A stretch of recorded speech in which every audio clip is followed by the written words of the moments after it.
Standard Charger engines are the 225 cubic inch 6 and the 318 cubic inch V8. And both the 383 cubic inch 2-barrel and 4-barrel V8 engines are optional on regular Charger models. The standard engine in the 1969 Charger RT is the potent 440 cubic inch Magnum V8. And there's only one step up from there, the 426 Hemi. And that's a clue to Charger's success, past, present, and future.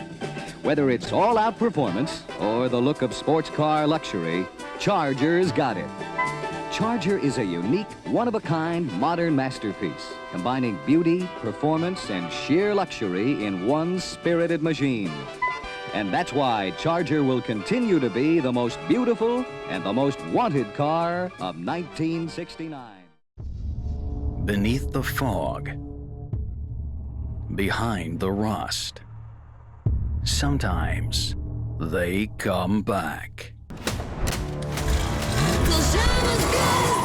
There's only one internationally recognized Mopar master, Mark Warman, joined by his friends, family, and dream team, the Ghouls.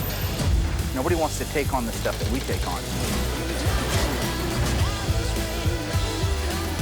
Reviving the past, 100% untouched survivor. resurrecting the icons of American muscle, We are the Shaolin priests of Mopar. uncovering stories, It's the baddest car we have here. and restoring dreams, The most iconic muscle car on the planet. putting cars back where they belong. On the road. Here we go. Beyond a passion, Oh, that's wild. one man's obsession with Mopar perfection. This is Graveyard Cars. We're very busy at Graveyard Cars, so we don't always have the opportunity to share all of the different cars with all of our fans at home. What tends to happen is a bunch of work will get done on one car, but we didn't feature it, and then we'll bring it back in when there's some key things going on. Right along that suit, I'm going to talk about the difference between an NOS, new old stock Hemi engine block, and an over-the-counter warranty Hemi block.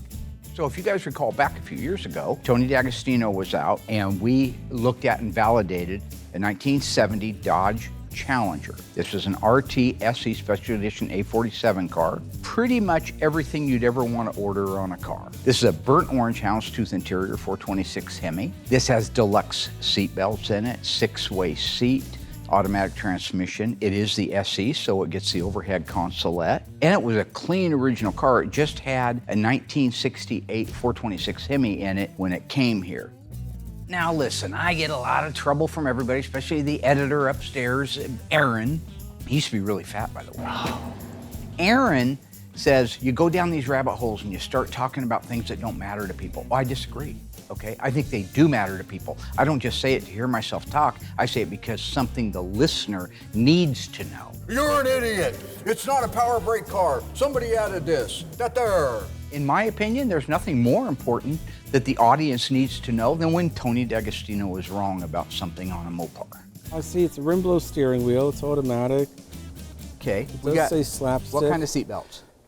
Oh, these are those fancy seatbelts. Deluxe seat belts. Yeah.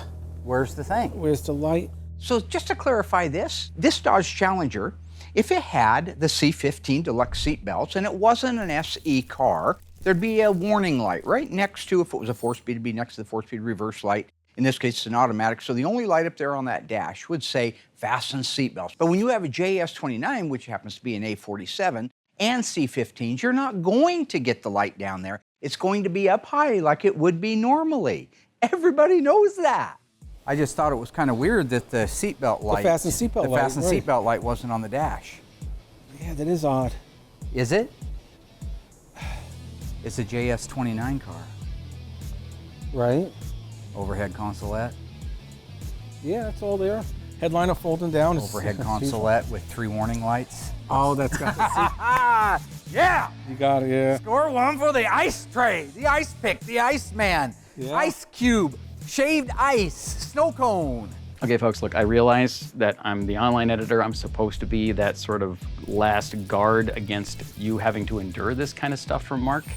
but he is the boss. And frankly, you don't know what I have to deal with on the other side of things behind the scenes. So just to give you a little taste of that, he walks into my office this morning with a list of ice puns that he wanted me to run by the network sensors to make sure that they would not get bleeped. Ice-a-roni, the San Francisco treat. Roll the ice. ICUP.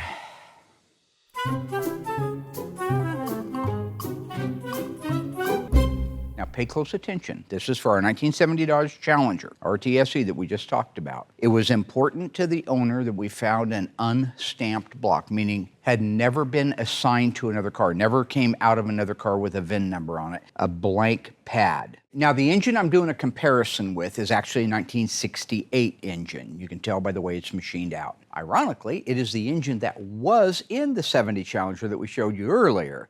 So I thought, what a great chance to show you the difference between a stamped and an unstamped block. All right, so what we have here is an NOS, new old stock, 426 Hemi engine block with a perfect casting date to go into a 1970 model car, which is the most desirable of all of the Mopar muscle cars. I want to talk about the numbers that get stamped into an engine if it were a real warranty engine, or if it was an engine out of another car, or in this particular case, the true gold standard, if you will, of an engine to go into a car missing its original motor. The neatest thing about this engine, because it's never been tanked before, are the numbers on the block. You see this big white swatch of paint? The white spot is a background, so everything shows up. This black sealer that you see here is a sealer that was used for like freeze plugs and block plugs. Like we use silicone today, this is the material they used back then. Now the DCCD, when this engine came out of the forge, they had to clean it up. They had to make it an engine, right? It's a great big piece of cast iron that they had to bore out and clean up. What those letters mean is the amount of oversized piston that Chrysler put in this engine when it was brand new. Because in the process of cleaning up the cylinders so they're perfect, they didn't all come out to a perfect 3.75 bore. Mark, you're wrong. That didn't need anything extra, that's right on the money, would be A. 1/1000ths over would be B. Mark, that's wrong. C. 3/1000ths over would be D. So that means this cylinder... Mark, you call yourself the Iceman? You're right. Your memory's frozen. 75 bore.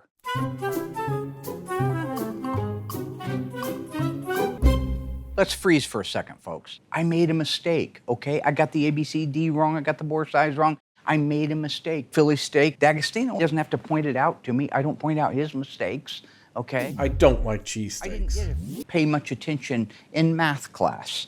I got all the fractions wrong. But because I have Jupiter from the Hills Have Eyes here that taught math, I decided I'll be a big enough man to ask for help. According to Chrysler, standard bore is represented by an A. It's 4.24975. I dig it. When it says B, they're saying that the bore is now a 4.25025. I would say 0.005. This is actually a 2,000th. That makes no sense. Well, sure, because it's 50 100,000ths, which is 5 10,000ths. 50 100,000ths? What do you, I'm not measuring a dump truck. This is tiny, this is minuscule, this is fractions. It's 0.005,000th, which is 1/2000th. And what's this one then, Einstein? This is 1/2000th. This would be another one. What's 1/2000th? That makes no sense. Okay. 1, 2, 3, that's 4 2,000ths, or 1/500th of an inch. What grade? Is this post-college? Is this, what grade would a person possibly learn this in? 2nd grade. Is that a faucet, Mark? There's a symbol for you. So now we'll talk about what makes this such a desirable engine and how you can tell that it is an NOS block and why it would be perfect to go into a high-dollar restoration on a 70 E or B model 426 Hemi car. So here on the top pad of the engine, you see there is no lettering at all. There is a C that represents something. The T and the W mean it was water tested. The block was water tested. But there are things on an engine, like there's a diamond that tells you the lifter bores are over, or there is a Maltese cross that tells you the crankshaft is over or under. But right now you'll see there's no lettering on the top of that block. See how there is no vehicle identification number, and if you look very, very carefully, you can see all the original character marks of the 10-inch mill that made this finished off area. Very, very valuable. Somebody might say this is a warranty block, which is a desirable thing on its own, and you can look up why. But I want to show you how you would know it is not a warranty block and couldn't be mistaken with a warranty block. On this area right here, all you see is that diamond. If this is an NOS block, meaning that somebody purchased this just as an empty block, nothing in it, just as a block over the counter, there won't be any numbers here. There certainly won't be any numbers over here on the VIN pad. Now this block, I believe, was sold over the counter but as a short block, meaning that it had the lower part of it assembled, the pistons, the crankshaft, the camshaft. The reason I say that, and I don't say it's out of another car, is because if we look at this series of numbers, remember on our 426 Hemi over there, our NOS block, there's no numbers there. On this one, you can clearly see we have 42 of 68. That represents when the short block was assembled. Then these numbers here, the NM means it was built at the Marysville plant. That's where all the Hemis were built, in Marysville. 426, that's the size of the engine. After that, you have a 24430004. The 2443 is a 10,000-day calendar that Chrysler used to keep track of when an engine was assembled. So in this particular case, we'll just grab my book, looking at a 1968 model year, 10,000-day calendar, 2443 was April the 5th, 1968. The engine started getting assembled on April the 2nd, 1968. But what this doesn't have, right here, there's no VIN number here anywhere to be seen, and there's no VIN over here anywhere to be seen. So let's say this came out of a 68 Hemi car. It should have the last 8 characters of the VIN here on the back of the block. They didn't move them down to the side of the block until 1969. Here you can just make out pock marks, some kind of pock marks or inconsistencies in the casting. I don't believe this engine was ever stamped. Now, I have seen engines that got missed. So it is possible it's an engine that was in a car that got missed. But the fact that there are no VINs on this thing, I would classify this as a replacement over-the-counter short block. So when we look at them together, you've got a new old stock engine with no identifying marks as to when it was ever made. All you have on this is the casting date. That's the one thing you gotta have. That casting date is perfect for a 1970 model year car. One other thing to make note of is if this were a wedge engine, then they put the assembly date that you saw on the bottom, they actually put it up here. You can look at many of our 383 and 440s and you'll see that they actually put the assembly date up there. But in this particular case, in this particular year, and in this engine, they put all of that on the very bottom. Miami Ice. Of Ice and Men. Vincent Ice. The Ice is Right. 3 Blind Ice. The Wizard of Ice. Ice. Okay, that one we're probably gonna have to bleep. Packed Ice. Black Ice. Yeah, so yeah, that's what I call a Monday. Coming up, Mark shows off a 1969 Hemi Charger and reveals what makes this car truly rare. You can see on the fender tag, it's a real Y09. Josh and Mark show us restoration tricks that go beyond the surface. We have the ability to do is go even further and put on today's technology rust protectors. When Mark can't flip his latest 70 Barracuda acquisition, he and cousin Dougie set out to assemble the pieces. When we were kids, we didn't have the fancy equipment that we have today. But Mark wants to do it old school. Well, who's going to lift up the back end of the transmission? I can lift it up if it has to. My point was it doesn't need it if it'll go high enough. But will the years of using new equipment cloud their memory? It's going to try to tip over. That's what it's going to do. Find out when Graveyard Carz returns.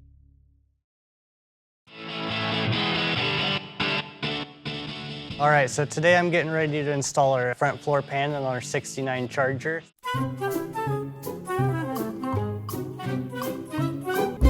If you look at the fender tag on this car, it's not a highly loaded car. It's not loaded. It's not the most loaded 69 Hemi Charger on the planet, but all the things that really matter are there. It's an E74 426 Hemi. It is a 4-speed track pack 354 Dana. This car is a fairly late build. I think it was June 10th of 1969. That's a fairly late build car considering the end of July was the end of the run for the 69 model year cars. Left hand and right hand outside chrome mirrors, great option. It's an A01 light group car. That's a good thing. It gives you the turn signal indicators and the glove box light and the trunk light and the courtesy key entry light on the ignition. It's an R22 AM8 track. Makes it really neat. But for me, when I look at this, one of the most compelling things is this was an export car. It has the export tag. While it's not extremely legible, you can see on the fender tag, it's a real Y09 export. The last time we had an export car was the 71 Super B that me and Dougie went up to Boring, Oregon and got that the roof caved in on. That was a real export. We don't always know where they're going to be exported to, but it was going to be exported outside of the country. In the case of the Super B, the nice gentleman we bought the car from, he had ordered it when he was stationed in Europe. So I bought this 1971 Super B in Naples, Italy, and I got back to ship and I said, what the hell did I do? But, you know, I enjoyed it. You know, got the girls and stuff back in.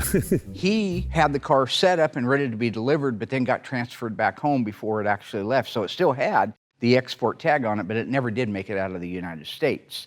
But this was a real Y09 export car, and I just love that kind of history. I'd love to find the original sales invoice to see where it was destined to go. Got it all prepped out, ready to be spot welded and MIG welded. Got everything mapped and everywhere. All right, so I'm gonna go grab Brody, help him lift this in, and we'll get welding. Once I get this installed, I'll end up cutting the hole. This was a factory manual shift car. So once it's installed and firm in place, I'll go ahead and cut the hole in the floor for that manual shifter and install the adapter for that. I always like starting with the floors. It's one of the easier panels. I actually enjoy it, and it gives you a good base for, you know, anything else, something to measure off of. Once it's installed, I'll know right where the cross member lands, and it'll also help me cut that hole nice and flush to the cross member. I don't like cutting the holes first because if I cut it too far back, it'll just kind of look weird. Also, I have to do a couple of the rear floors, so this will give me a good placement to get those rear floors in. I can't really think of too many cars that come in that don't need floor pans in here. So it's just a really quick, good starting spot for me. It's definitely my favorite place to start. This whole season, we've been doing a lot of metal work. The things that Josh shares with you are intricate, but that doesn't mean they're not important. They're as important as the paint on the outside of the car. All right, I'm gonna be fitting our outer wheelhouse, and I've actually still got my floor extension in place. The reason there's original rusty metal around it is because you want the wheelhouse to go back on where it was originally, and don't just go off of the old footprint. Leave the trunk floor extension, leave the trunk floor, leave the rear corner for the valance on there. Leave all those, and it's like a puzzle. You put your new one on, it fits tight up against it if the other one did. He gets it all welded into place, set in where it's supposed to, because that's so crucial. If that's not right, your quarter's not gonna fit right. Now, after he has that set into place, he can go on and remove the trunk floor extension, the trunk floor. So he's just keeping some known value in the car to its originality at all times. We will take a little extra time on the ones that may end up at a car show. People are looking at those cars, they're judging those cars. If you go back to our 1970 Dodge Challenger RTSE, the green one, the E-5 car, that car went to McCacken. It was OE Gold certified there. Making sure that the right cars get the right detail that actually matter, that's important, and that's what you see going on in every step of his process on this Charger. The product he's putting on the POR15 underneath the panel, it protects that metal after the quarter goes on. When you put that quarter panel on that car, you're never gonna see that part again. Now the water will. Water gets to go places we don't get to. Condensation gets to, road grime gets to, contaminants get to, salt gets to. So you wanna put something in there. The factory would dip the car halfway up. We don't have the ability to dip it. So what we have the ability to do is go even further and put on today's technology rust protector. So if you're doing your car at home, you see old Mark and Josh out there working on something and spraying something here. It's because we want the car to look good forever. Whoever inherits the car after the original people, whoever buys the car, we want this to be 30 years down the road and somebody says, wow, that car is beautiful, did it just get restored? Well, no, you go back to 2023 and they were restoring that car on Graveyard Cars. That's the reason the provisions for all the protection on the car. That's why the nerdery. All right, got everything POR'd and painted. where I'm not gonna weld, so time to start putting everything back on. So the reason that Doug and I are here together right now is that he and I recently installed a 318 and a 4-speed in a 1970 Plymouth Barracuda Grand Coupe that I bought for Graveyard Motors.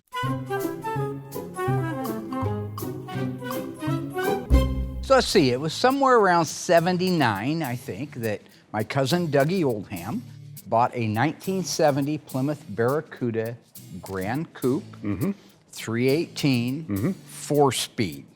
Yep. Very rare car, right? Lemon twist yellow. Yep. How'd you find out about that car? Well, I believe you found it in the Money Saver. Money Saver. That was our family Bible back then. Yeah, it was $995. Your daddy co-signed for a loan. You were able to buy the car. Tell me some of the options that car had. Air conditioning. Air conditioning. What's the code for air conditioning? How would I know? H51. And what's the next one? L31s. L31s. Turn signal indicators. Very good. The only code he knows. Go ahead. Overhead consolette. C26. Nice option. Part of the Grand Coupe package. Hey, how many 318 4-speed 70 Barracuda Grand Coupes were made? 2. 164. That was close, though.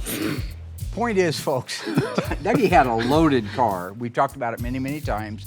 70 Grand Coupe. It seemed like we had it for 15 years, but we probably had it for a year or less. Right. Like my Charger.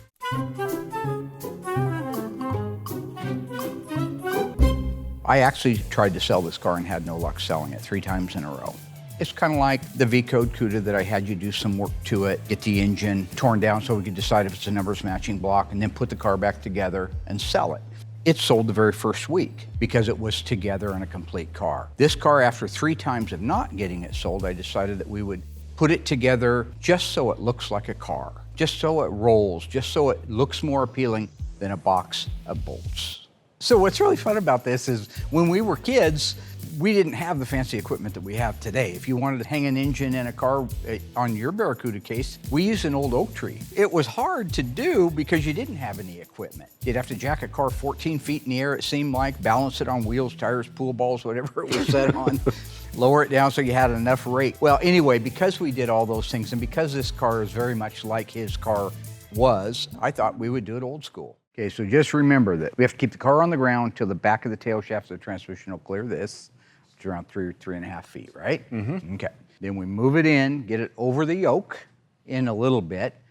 Then we raise the car up as this thing descends down into the hole. Because this is what we did as kids. And we usually had to do it by ourselves in a carport with a busted up concrete floor or in a gravel driveway. There you go. So you guys will notice the rake that this thing has to go in at. This thing is at a pretty damn good angle. And that's the angle it has to go in. So what had happened is if you didn't have that car jacked way up in the air, this is going to hit the floor before it goes in. That's what would happen in my carport. That tail shaft has to go between this firewall and that drag link. It goes right down through there. And then as we start letting it down, we raise up the back of the transmission with a jack and everything goes into place. That's the theory. Isn't that the theory? That's the theory. The basic principle behind the way we're doing it is the same as we did when we were 16 years old. Yes, cherry picker and all. The only difference was when we were 16 years old, we would spend all day putting the engine and transmission in and all night at the mill camp. 2 in the morning. Remind you of the good old days? Yes, sir. Oh, man. Sure does. God, we had to go down to Springfield Rentals and rent one. Uh-huh. Is that where you got yours at? Yes. Hauled it home in the pickup. Set it all yeah, I had up, to carry hooked mine it all up. because I didn't have a pickup. Yeah. Yeah, Harold always had pickups. I had a dead dad and a tumor in my foot, so I had to go down there, get the cherry picker. I think they put it all together and left the wheels on it, and we just drug it home by hand, me and Royal. You look back at things a lot more fondly than when you were in them. Oh, remember that time you split your head open in the middle of the field and you had a seizure and they took you to the hospital? Oh, that was great, man. Yeah, that was the best. I ain't never gonna die. Well, no, it wasn't so fun then, but it's funny now. And that's what this is all about, going back to the past and reliving some of the best times of our lives that we were too stupid to know they were the best times of our life, right? That's right. That's right. Dougie really did split his head wide open on a RM 370 out in the middle of the field, remember that? No, I did. Where's the crack? I rest my case. All right, so we have this thing at a pretty good rake. Now we just gotta get it maxed out. Sometimes you have to lift up the back of it like this to go over the yoke, which is fine, we can do that. Who? The people that are putting it in, which is you and I. Well, who's going to lift up the back end of the transmission? I can lift it up if it has to. My point was it doesn't need it if it'll go high enough. Isn't that what I said? Yeah, you said Okay. you could lift it up. We could lift it up. You can be so specific. Everything has to be just worded just right for you when something in your brain tells you. But other times, it's a shotgun blast. You'll walk in here, hey, Mark, where's that CUDA? I don't know, there's 50 of them. Which one are you talking about? The red one. There's 8 of those. But when you want to be, you're as specific as they come. Well, yeah, when I want my answers, I want my answers. How we looking there, buddy? Pretty good, Mark, pretty good. Let's try to go in a little bit. Okay. Now it's gonna want to do a reverse wheelie. It's gonna try to tip over. That's what it's gonna do. Now I'm lifting up a little bit here, so hang on. Keep going. Keep going, watch your ankle. All right, we're over the yoke. So folks, if we kept coming in with this tail shaft, it's gonna hit the firewall. Boom, boom.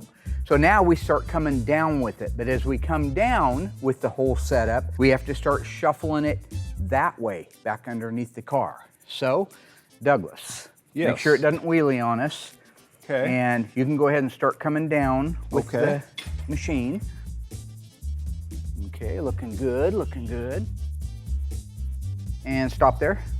Well, how are we looking? Well, other than that, shifter good. We may end up having to back it up a little bit. That shifter may not work. It may and it may not. We'll see here. I don't know that it'll go through that opening. I'm thinking it won't.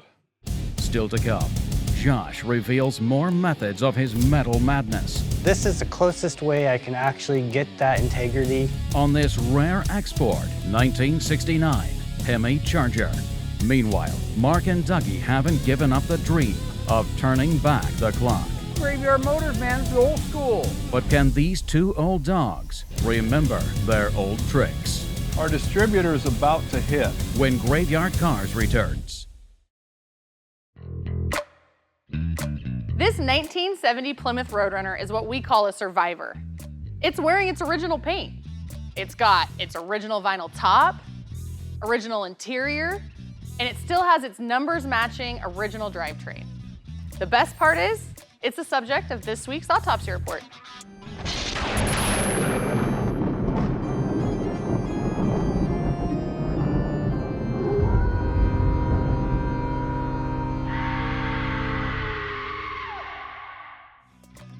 So remember, we read a fender tag from bottom to top, left to right.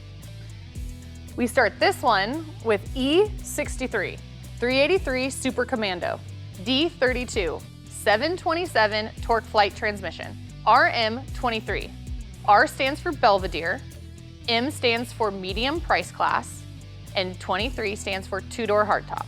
N0E, N represents the 383 high performance engine, 0 represents the model year, so in this case it's 1970, and E represents the assembly plant, which is Los Angeles, California. 125327, that is the unique serial number for this car. We're jumping up to the next line, EB5. E means the color was first introduced in 1969. B5 means blue fire metallic. P6BW. Now remember folks, this is in regards to the interior trim. P stands for premium price class, 6 stands for vinyl bucket seats, and BW stands for blue and white. EB7, that is the upper door frame paint, and in this case, that is Jamaica blue. C10, that is the scheduled production date for this car, which was December 10th, 1969. 179718, that is the unique shipping order number for this car, and you can also find it on the window sticker or the broadcast sheet. We're going up to our third line, to V1W, and that is a white vinyl roof. A01 light group. B51 power brakes. C16 center console. C55 bucket seats. G33 left-hand outside remote mirror. Okay, we go up to the next line. H51 air conditioning. Now that's a really neat option on any car, but especially a Roadrunner. J25 3-speed wipers. L31 turn signal indicators. M21 drip rail moldings. N41 dual exhaust. N95 evaporative emissions. Okay, we move up to the next row and we have N97 noise reduction package. P31, now here's a good one, you guys. power windows, R11 AM Music Master radio, V1W. Now, I don't know why the LA cars call it out twice, but they do, and it stands for white vinyl top. V88, now that is stripe delete, and that's a shame because I love the dust trail stripe. We're moving up here to our last row, and 26. That stands for 26-inch radiator, which also means max cooling. END, that's the end of the sales code and the end of this week's autopsy report. Thanks for watching.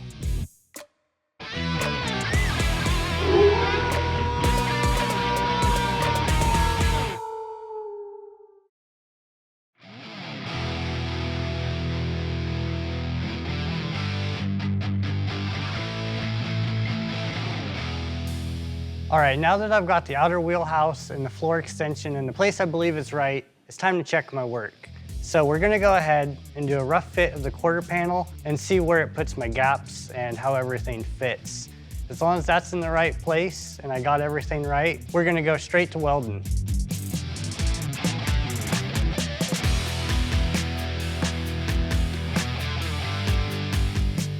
Man, everything's looking super good. It's really tight around the wheelhouse, and that's exactly what I look for.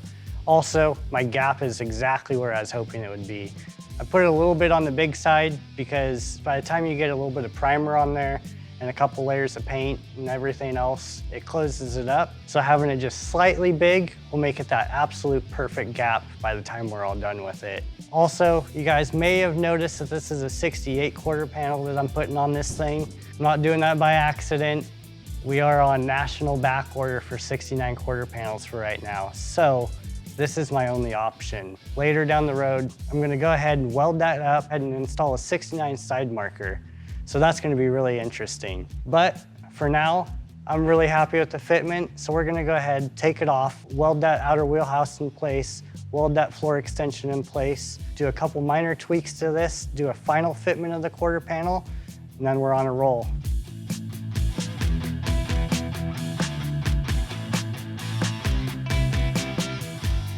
All right, so some of you guys may have noticed, a lot of these spot welds are extremely close together, and there's a couple that are spaced out. Those that use a spot welder and do this kind of work are gonna know that it's not typical that we have them so close. Here's a really good example of what we got going on. Typically, they're about a couple inches apart, about an inch, inch and a half apart is pretty average. The reason those ones are super close is because from the factory, these wheel wells are roll welded together, which is a continuous weld from one end to the other.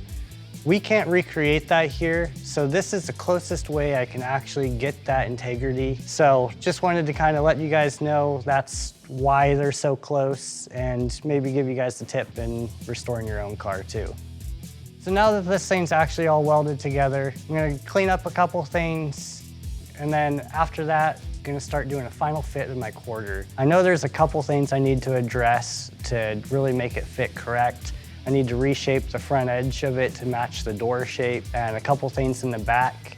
After I address those, I'm gonna go ahead and get our Dutchman fit and our taillight panel fit just to make sure everything is exactly where it needs to be. I'll go ahead and sink some screws in, and then we'll actually get to welding after that. Stay tuned. Dougie and Mark aren't out of the woods yet. Will this dynamic duo deliver the drivetrain all the way home? All the way? Okay, Doug, that's plenty. Finally, Josh reveals the insider tricks for converting a 68 quarter panel to a 69. If you have no gap, it's gonna end up warping the panel really bad. And Mark tells us why. I don't mind the extra investment. When Graveyard Carz returns.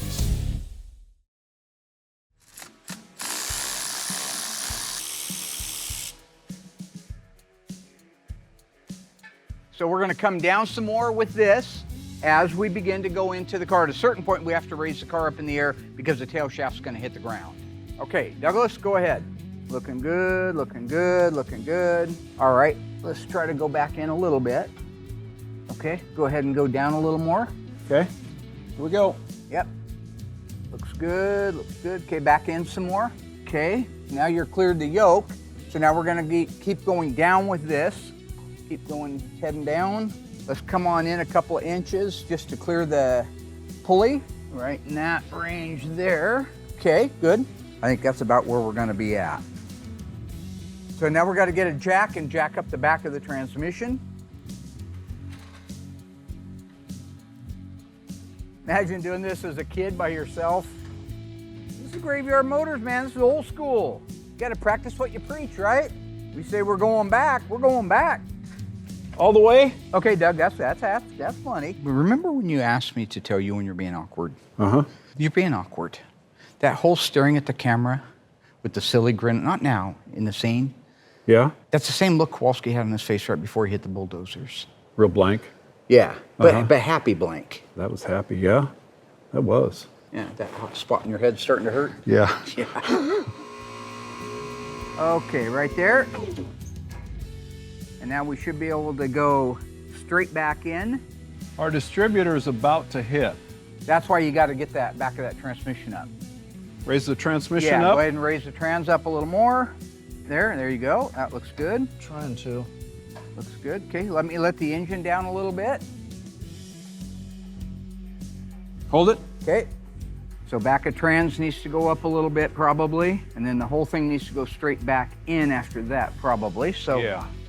All right, if we could come back, well, we're up against the distributor right now, so I think the trans could go up. Or drop the engine? Or drop the engine, yeah. Try to drop the engine and see if it'll go. Okay, this one's lined up over here.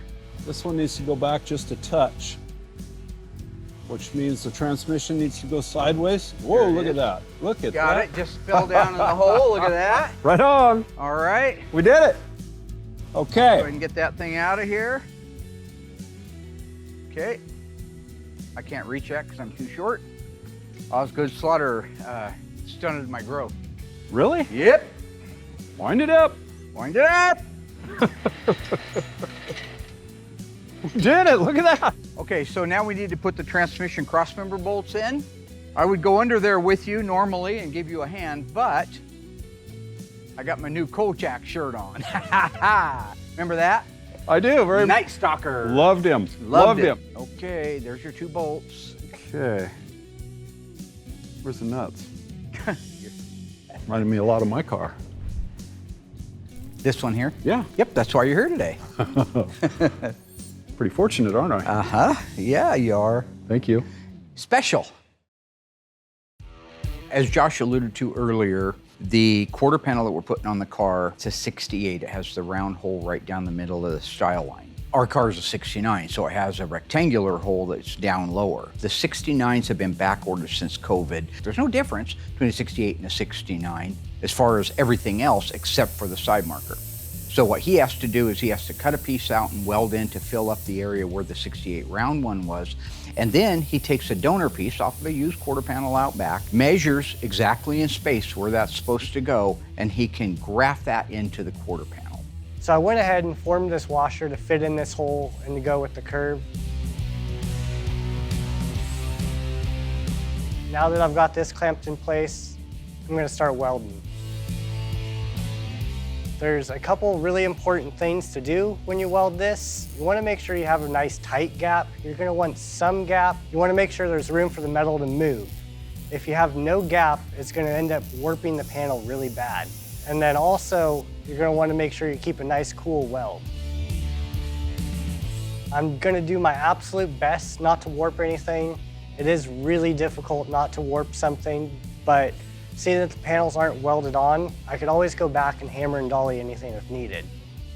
It's worth it to me to invest the time and the money into a technician like Josh. I know that in the end, the workmanship is perfect.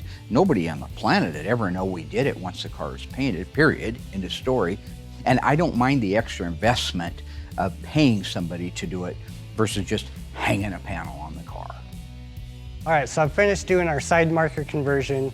It turned out absolutely amazing, went exactly to plan with extremely minimal warpage. I am real happy with how it turned out. So I've got everything fit how it needs to. So I'm gonna take everything off and start getting everything ready for paint for Will. We do a sprayable seam sealer that duplicates the original sound deadeners that they put in the quarters. So once I get this quarter off, I'm gonna spray our sound deadener on there so it looks like factory. And then once he paints it, we can put it all together, get it welded, and be done. We have figured out a way to duplicate very closely the original pattern of the factory sound deadener. That factory sound deadener probably had all kinds of carcinogens in it. Who knows, they don't make it anymore. But the way it was done is you had a brand new panel sitting on the shelf, come down, and somebody was in charge of rolling out that sound deadener. And that's why it looked so clean lined. Over the years, we've just mastered a way that we can duplicate the look. You got that in there yet so we can raise it up in the air and work? I'm working on it, boss. I'm okay. working on it. So little cousin Dougie is going to continue to put the transmission crossmember bolts in place. Marky? Yeah, Dougo. Jack up the jack a little bit for me, buddy. Well, I'm here to help you in any way I can. You believe that, don't you? Yeah, I believe you, buddy. Okay, here's one big old-fashioned American pump. Oh, that's great. That good? Yeah, that's great. You like that right there? Yep. You like that pump? Well, I'm not quite done. All right, I'm gonna pump you up. Okay. All right, right there. Got it? Yep. Got a bolt in it? Just give me a second, would Well, you? I'm asking a question. I'm not telling you to do it. Well, I'm giving you an answer. Hold on a second. It's not an answer. That's a statement. Ever tell you about the time Dougie dumped his TM400 over on his back, hit his head, and it was never the same after Mark that? laughed and laughed and laughed. Didn't you, Mark? Yep. You went bonkers after that. Remember? Uh-huh. You moved out of your dad's house and you moved out there to the land. I saw Aliens, right? The Lost Land. What was that Spaceships. movie? The Lost World? Uh-huh. What was it? It's that old horror. Land of the Lost. Land of the Lost. Yeah, yeah. 47 people living in one place and not one moral. So, where's our good buddy Royal? So our job is just about done, just getting the engine transmission set in place. Doug's got to hook up the shifter linkage in the clutch. That's kind of boring. No reason to show that. After that, we're going to cut Brian loose to go ahead and build out the car. This is a used car, so things are just going in. They're not going to be functional. It's just going to look like a car. That's our job.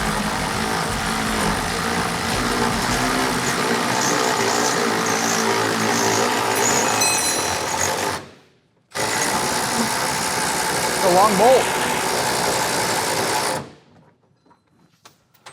Oh, wow, there's a camera down here. Actually, things went really well. The drivetrain is installed in our car. Mm-hmm. Did we learn anything? Yeah. Piston grip shifter has to come off. Uh-huh. That's a good thing to learn, isn't it? Yep, it is. Whew. Somebody should have had that idea ahead of time. Brian can now start putting that car together so we can get it online and listed for sale, and I will be able to prove my point very soon, which is important, very soon. Mm-hmm. You can't sit on cars. Cars are real estate. You sit on those things, you lose money every day. It's like these cars sitting in here. That stall's worth money. That stall's worth money. That car's worth money. So we'll move fast on getting that put together and online. Josh is doing great on our 1969 Hemi Charger. Yep. 4-speed car, beautiful. What color was that car from the factory? F8, that's right. You know the answer, you throw it right out there. That's a real Hemi car, which is good. And what was really cool about that car? What was the neatest part, besides being a Hemi and a 4-speed? You lost me. That's right. It was a export car. Really? Yeah. From where? Well, it's from the United States. Oh, still? Raise the curtain. Raise the curtain. Dim the lights. This is it. We'll hit new heights. And oh, what heights we'll hit. Are we done? On with the show. This is it.